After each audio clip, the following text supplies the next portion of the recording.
پلیس شهر کندوز میگوید شب گذشته برخوردهای مسلحانه میان نیروهای حکومت افغانستان و طالبان جای داشتند و سلاح بدستان در مرکز کندوز در احاطه نیروهای دولتی قرار دارند.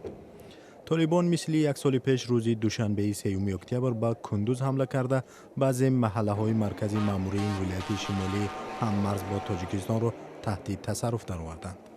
ساکنی کندوز با نام حبیب خان گفت که راههای سمت دانشگاه زیر نظارت نیروهای حکومتی هستند ولی باقی مناطق این محل زیر تصرف طالبان می باشند.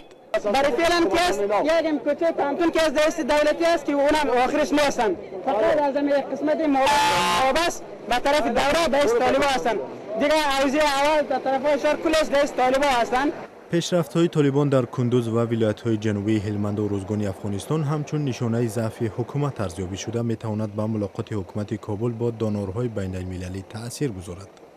حکومت افغانستان انتظار میلیاردها دلار کمک بین‌المللی میباشد. قاسم جنگلباغ فرمانده پلیس کندوز گفت که شب دوشنبه عملیات پاکسازی این شهر آغاز یافت.